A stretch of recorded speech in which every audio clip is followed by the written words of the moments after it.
third, fourth, fifth as actual apartments. Well, that'd be sweet. 6:30? Strong enough to build up like that? It looks like a bunker. The posts and Call stuff, to order place the where meeting in it's- Morgantown Planning Commission. Yeah.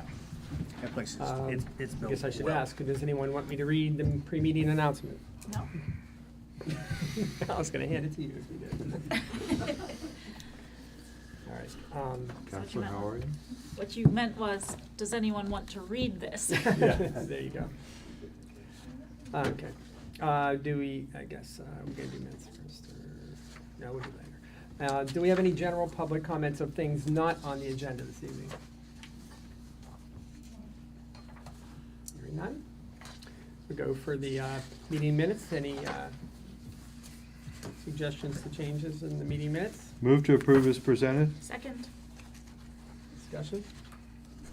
All right. Those in favor? Just gonna abstain since I Yes. wasn't there. Abstain. Two extensions? Yeah. Actually, we have enough to. Hold on, do we have enough of We a have a quorum to quorum? approve then? Because we're technically a 9-member body. We have 7 seated members. We only have 4 that can vote on minutes from last time. Is that enough? I believe so. We need Okay. 5 to have a quorum, so, Hmm? yeah. We need 5 to have a quorum, or you're saying because there was 2 abstentions? For the minutes? Yeah. Yeah, we better than wait then. Wait Okay, until, so Yep. defer that. Sorry, I didn't hear you there. sorry. No, thank you for bringing that up. All right, new business, RZ 2301, Bush Properties LLC, 699 Borough Street. Mr. President, if there's no objections, we'll do a combined staff report, both A and B. Sure. All right, I'm gonna go ahead and follow the screen here if you wanna follow along. Most of this was in your staff report, but parcel 92, as you can see, currently highlighted as a vacant undeveloped lot that encompasses approximately 2 acres of land off Van Boris Road. Parcel 93, just to the south, commonly known as 699 Borough Street, is home to a medical office building, Advantage Health and Wellness. The petitioner is seeking to rezone both properties from a Pro District to a B2 district for the purpose of permitting restaurant retail development on said properties in accordance with the petitioner's application and cover letter that was included in your packet. The pictures here we're taking on Van Boris Road, looking westerly from Truist Bank. Parcel 93 is on the left where it has the medical office building that has the Borough Street address, and parcel 92 is the vacant lot. You can see the for lease sign there. And again, this was taken on Van Boris Road looking towards the west. You see here, this is the zoning of the property, parcel 92, and parcel 93 is currently zoned in the Pro District. The petitioner's application to amend the city's zoning map was deemed appropriate for consideration by the Planning Commission because it would not be considered spot zoning. Taken together, both parcels are adjacent to and or in close proximity, as you can see, to the B2 zoning district in the city limits, as well as the B1 neighborhood business district. Just as a reminder, professional residential and office district purpose is to provide a mix of professional office and appropriate residential uses in transition areas between more intensive commercial districts and less intensive residential neighborhoods. And the service business B2 is to provide areas that are appropriate for more kinds of businesses and services, particularly large-based users such as department stores. Typically, B2 districts are located along major thoroughfares. It was important to note in your packet in here that both districts are subject to the same parking, loading, and internal roadway standards outlined in Article 1365, as well as the landscaping and screening standards in Article 1367. Would you add in that opinion also the stormwater requirements are the same for both? I would imagine so, yes, sir. Thank Yes, you. MUD would be looking at both instances, correct. And this is a map of what, if the ordinance were, if the zone change or zone map amendment were approved, this is what the new zoning district would look like there in relation to the surrounding parcels. Let's see here. Keep going. The aerial map here, again, just showing where the 2 parcels are and looking at comprehensive plan concurrence. Chapter 3, Land Management Plan of the 2013 Comprehensive Plan Update provides guidance for physical development and redevelopment of Morgantown. In doing so, the plan recommends that the Land Management chapter be consulted for any development proposal based on the intent, location, and preferred development types, which are referred to in the plan as pattern and character areas, which we'll look at in a moment. identified in the plan. Additionally, Chapter 3 outlines 11 principles that should be used to help guide the city on how to use land resources in a more efficient and effective manner to foster high-quality community with distinct sense of place. As the comprehensive plan notes, most of the city of Morgantown is built out, and in order to capture a portion of the region's growth, the Plan 1 encourages redevelopment and intensification of already developed areas in the city, and/or 2, the expansion of the city outward through annexation. And the next map here will show the conceptual growth map for the city. And as you can see here, the area identified in that red block area is identified as infill and redevelopment. Infill and redevelopment is defined in this map as existing development existing development areas where additional growth through infill or redevelopment is appropriate. The next map is the pattern and character area map. And as you will see here in that red block, there's actually two different colors here. There's the orange, darker orange color, and this light pink colored area. And those represent two pattern character areas. And that's neighborhood 2, which is the orange, and then commercial corridor, which is the lighter pink. And I won't read those descriptions, but that's how the plan at the time characterized those areas. Again, it's important to note that per the comprehensive plan, it is important to note that there's a wide variance of conditions within each character area, and the boundaries of these areas, as shown on the map here, are often not well defined. The intent is to generally represent the existing character of the areas within the community. As such, the characterization of Parcel 92 could be viewed similarly to commercial corridors given the location and proximity to the intersection of Van Voorhis and Burroughs Street, as noted in your packet. Moving on, this is the land management plan. Here in that red block, you can clearly see that the conceptual area here is defined as corridor enhancement. Corridor enhancement is defined as improving development along corridors with a mix of uses, increased intensity at major nodes or intersections, and roadway improvement to improve traffic flow, pedestrian and biking experiences. The graphic below is the appropriate development types that are prescribed for each of the concept areas. And if we go down and drill down and look just at the corridor enhancement, you can see the different development types that are deemed to be appropriate for this in the future, which include multifamily, civic, neighborhood center mixed use, community commercial, office research, and green space. That all being said, and the plan says this several times, appropriate development depends on existing context, and to look at pages 26 through 32 of the comp plan, which is essentially the patterning character map that I referenced earlier. So in terms of comprehensive plan concurrence, the proposed zoning map amendment for parcels 92 and 93 appears to be consistent with the regional vision, conceptual growth framework, and land management plan described in the 2013 comprehensive plan update.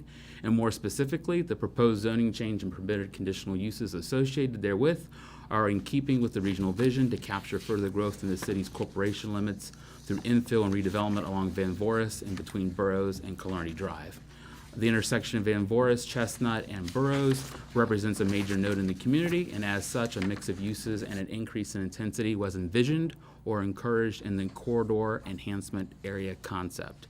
And finally, there are natural and regulatory zoning barriers in place to buffer commercial development uses from existing single-family neighborhoods. These include Burroughs Run, as well as the parking and landscaping buffering requirements referenced earlier.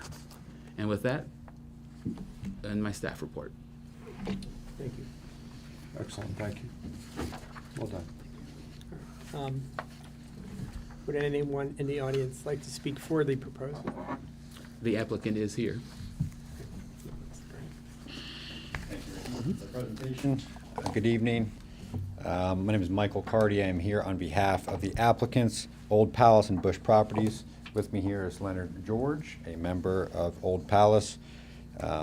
Kevin wanted to be here for Bush Properties, which operates as Advantage Health there on the corner, but he could not be. As the staff report suggests, we believe that the proposed amendment is consistent with the spirits and goals of the 2013 comprehensive plan. Specifically, the amendment would promote infill development and redevelopment of underutilized and deteriorating sites. With respect to Advantage Health and Wellbeing, as you all know, it operates there in the corner. Mr. George's property is just north of it, and on the other side is the Lambright and Gutta Tax Services building.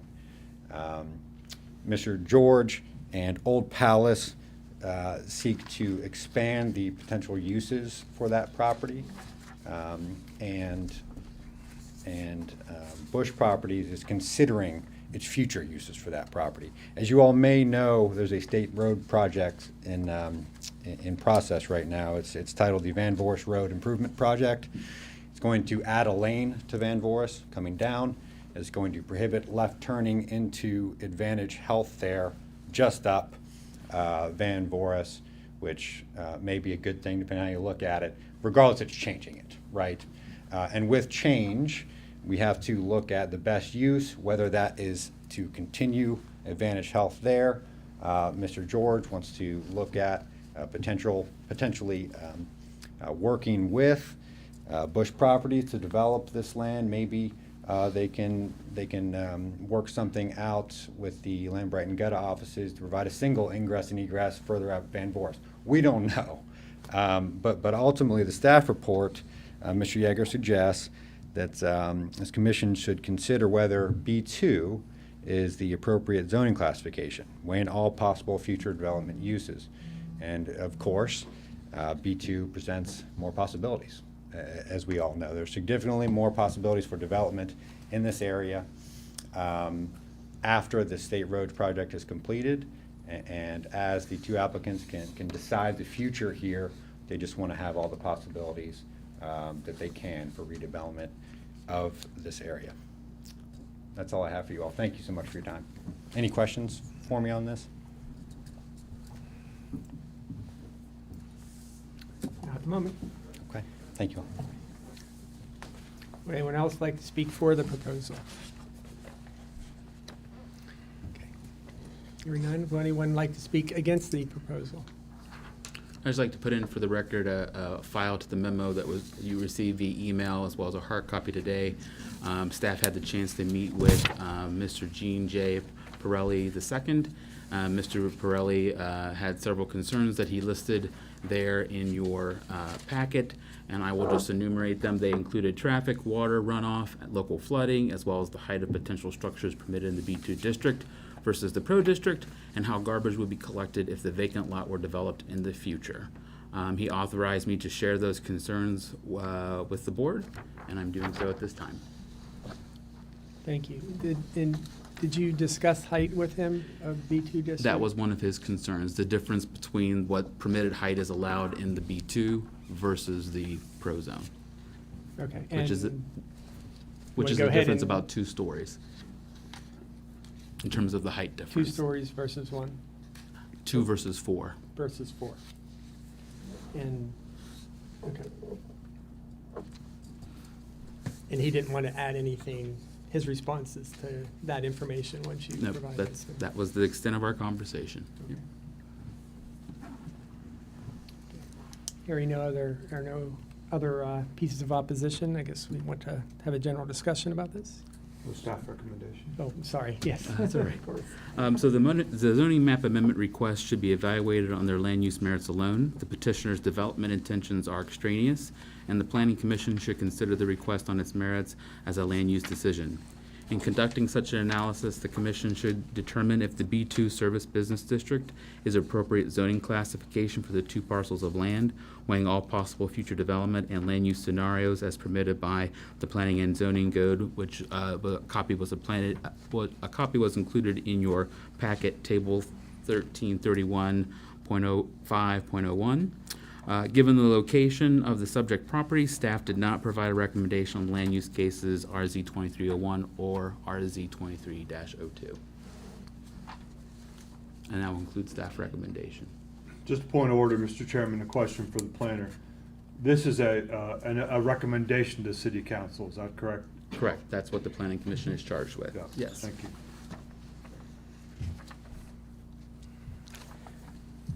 I'm going to open up for questions. I have a couple questions if you don't. Am I? I support the application, as Mr. Cardy said, about the spirit and goals of the comprehensive plan. This is not only permitted, it's encouraged. And with all due respect to Mr. Pirelli, who's an important citizen, as all our citizens are.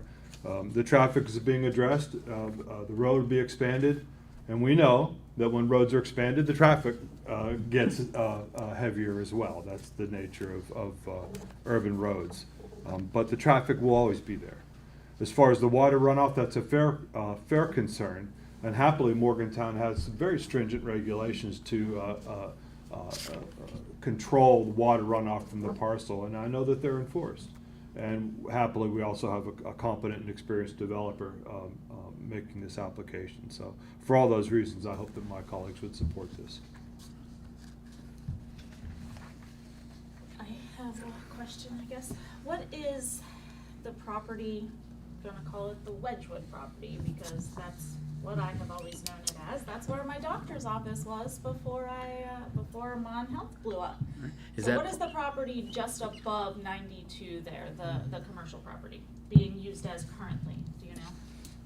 It's a zoning district? Well, you said it's like a tax office or something? Lamb Brighton got a tax office. Right, So- so that's parcel 223, and that's currently zoned as R1. It's an R1 district.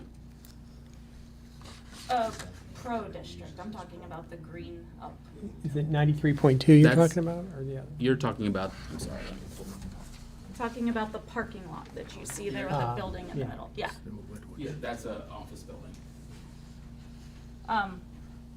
I understand that we're not spot zoning because there is B2 here, but if we move forward with this, we would be creating a spot zone and leaving that PRO out there on its own on an island, correct?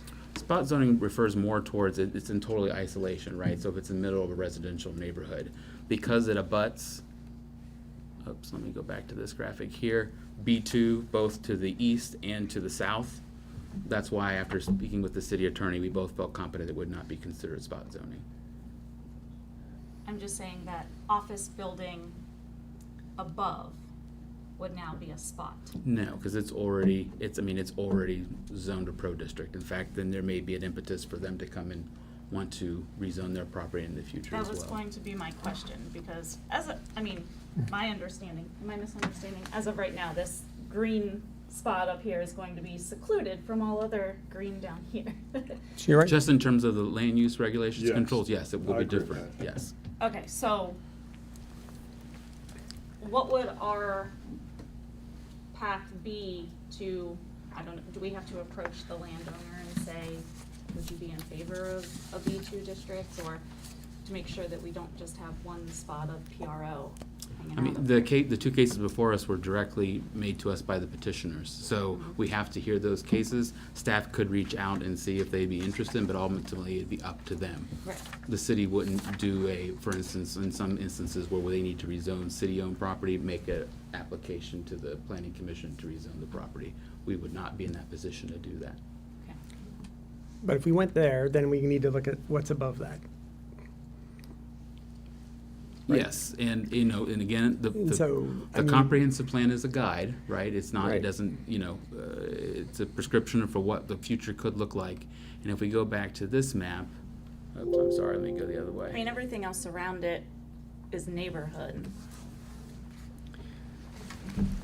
That corridor enhancement area, this color, actually goes further up than Voris. So I would think in the next comprehensive plan, we're going to probably evaluate that a little bit more detail.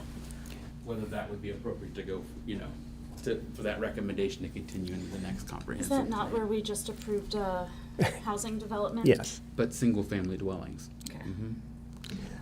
Okay. So let's go back to the road issue, because it seems a little cart before the horse here. What's the plans for the state widening that road? We've been hearing this for quite a while. I don't know all the details. Maybe Mr. Carty might be able to speak more to it, but my understanding is that they are going to, again, this is my understanding and looking at their environmental assessment report. Well, this is not going to really show it, but they are going to widen the road northward to, I think, Clearview. There's going to be a sidewalk installed on the westerly side of the street. And then there's going to be a turn lane that's going to be added here in front of the applicant's property. They've already done the storm drop improvements for that. They're ready to do that project. Yeah, I thought that was moving now. Okay. The other question I have is, so thinking about the flood zone in the back of this property, if someone wanted to build on the property, technically, if they can handle the water, can they build all the way to the back? If they found a way either to raise the elevation or to deal with it another way and get an approved LOMA, for example, then they may be able to. But that's why staff included that as a natural barrier, because a lot of work would have to be done to overcome that challenge. Okay. So, one of the pieces of our comprehensive plan talks about protecting existing neighborhoods, correct? Yes, sir. And this lot's backing up into an R1 neighborhood. Now, I know there's no one here to oppose that right now from that side of that. But the pro district is there to buffer, essentially, between commercial areas and these districts. And, now this potentially could push that far if they could get over. And I get the water issue in this. You probably would never want to build something like that. But hey, if someone build a two-story parking garage and let the water go under it, maybe they could. I don't know. But I think that's one concern we need to kind of look at as we're looking at this, because there is something back there. I think those houses are a little elevated compared to this lot, from my recollection. They are. But to the chair's point, if there's development on this parcel, tell us about the review that the city has. Would it be a development of significant impact, or what is the oversight when we talk about buffers? It depends and on the site.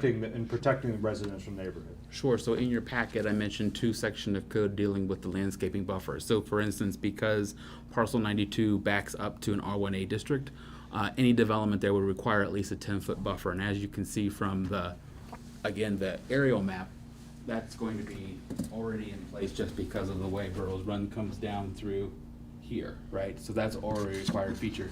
If, for instance, improvements were made to raise the elevation or do something, which that's going to be a hurdle in of itself, Sure. there would still be that 10-foot requirement buffer. And the staff report gives more detail about what's required in that buffer. But- The more concern is could the commercial creep any more westward? And because it's really going into a residential area, I don't think that would happen. Point, it's already zoned so that it can be developed as is with the professional Yes. Yeah. designation. So the pro designation is more limited in scope in terms of what the uses are, right? Yes. And so that land use table, if you just go down between the 2 different columns, you can see where, like for instance, a mixed-use building is not permitted in a pro district, but would be permitted in a in the B2 district. And then all the other different uses, whether it's conditional, which requires Board of Zoning Appeals approval, or is permitted by right. And one thing I think that I glossed over, let's see if no, it wasn't in here, is that, if for instance, a use would want to go in that would require conditional use by the Board of Zoning Appeals, and that would have to, review would have to happen, there would be a legal notice, there would be a neighbor notice, and so that people immediately impacted by that potential land use decision or development would be notified of what was going on and have a opportunity to voice their concerns to the appropriate board. I just don't think that the neighborhood has been aware that a 4-story building could be built on this property if we bounce it up to B2. So you have those properties to the left on a different graph there, labeled R1A. What zoning is 221, 222, 223? Is R1. Okay. So actually, those would be, what's operating there now is be considered non-conforming, right? And grandfathered in. Those Because would be there's apartments. multifamily dwellings and commercial establishment there now. Which are apartments, or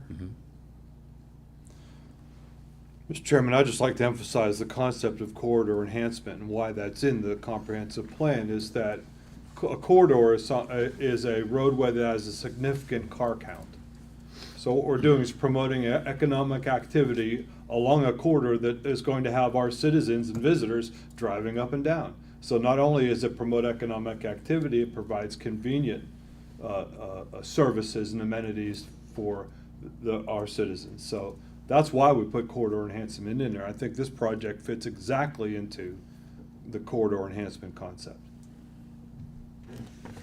I agree with that, and I'm really sympathetic to the petitioner. PRO is really restrictive zoning category. And the other thing is, you've got a little bit of R1 up above. It's not actually really R1 though. And then you've got R1A to the side, which is meant to be a sort of near enough to commercial to get there anyway, right? And so I think in a lot of ways, especially if we realize that, like Mr. Yeager said, that one piece of R1, I don't exactly know why it exists, but it isn't exactly R1 style housing.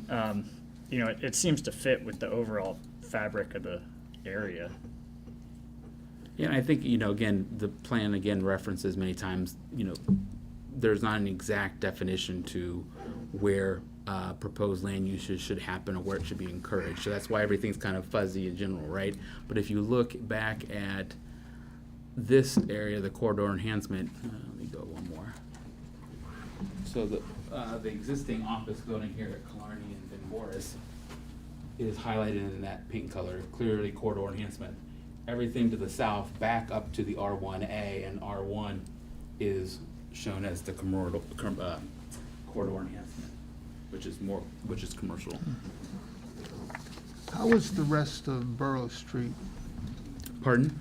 What is the rest of Borough Street's? In terms of its existing zoning? No, how is it designated? R1A? It is, let's go back to that 1 second.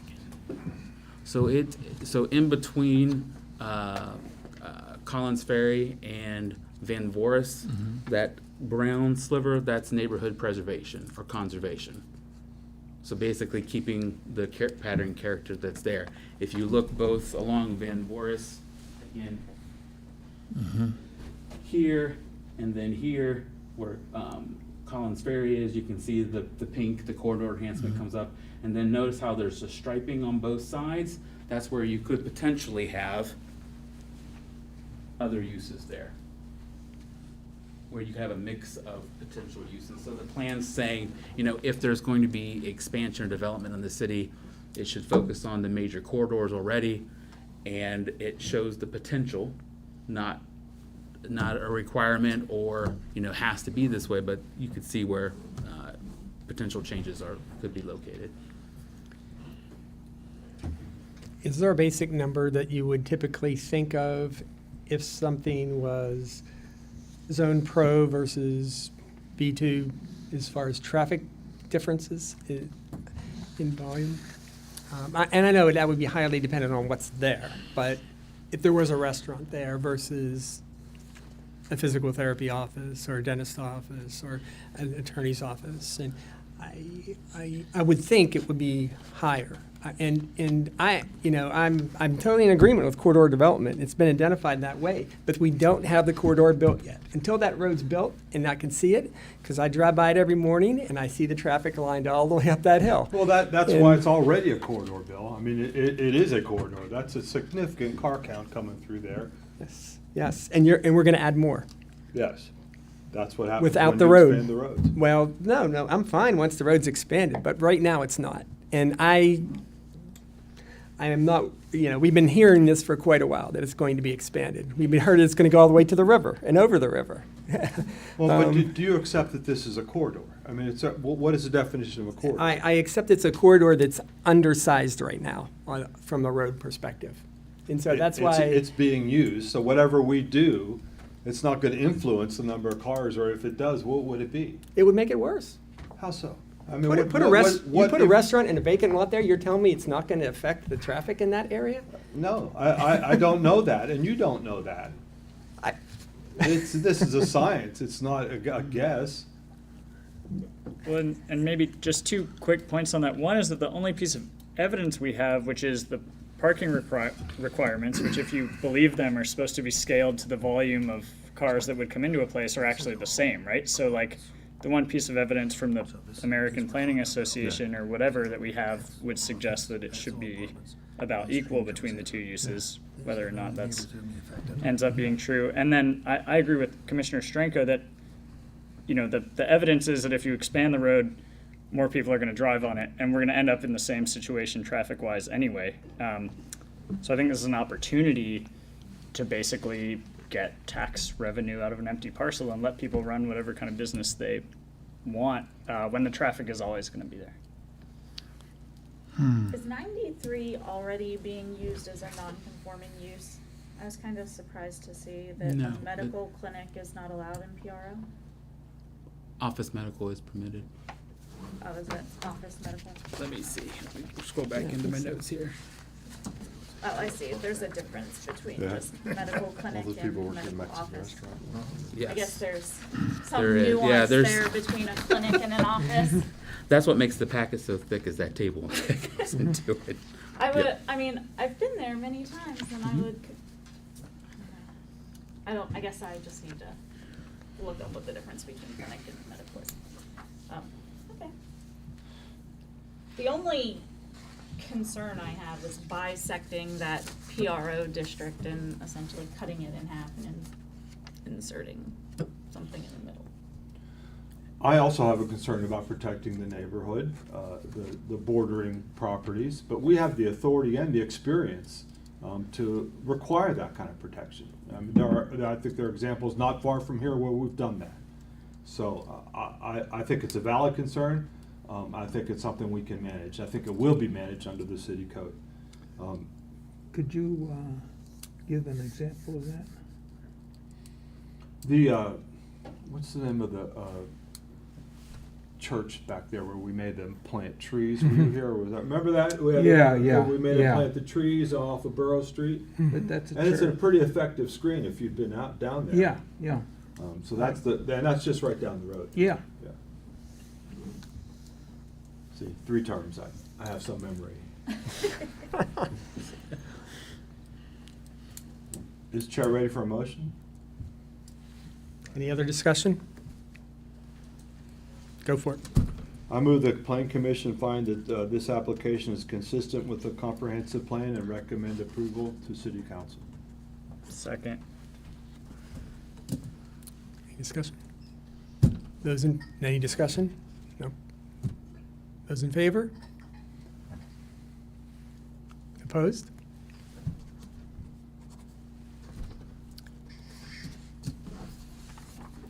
I didn't see what happened. 4-2. Motion passes. Yep. Actually, I'm sorry. We need to vote on each one of the items individually. Right. So if you could, So- Mr. Strenko. I repeat the motion for the second. Okay. We have the same second on? Second. Okay. All right. Those in favor? Opposed? All right. Motion carries. Thank you very much. All right. Do we have any other business? Committee reports? Staff comments? Just a few updates, sir. Our annual report will be submitted next month for you to review and receive and file. The rezoning case that was previously recommended for approval by the Planning Commission on North Spruce Street involving 3 parcels had to be moved due to a legal notice issue with City Council, so that it will be considered on April the 4th. The comp plan update continues to move forward. Staff is making some final revisions to the future land use map, and we anticipate a workshop study with the Planning Commission sometime in April. And finally, there is no new business at this time for the Commission's consideration. So if we don't get anything in the next few days, the more likely the meeting will be used for to go over the comprehensive plan update.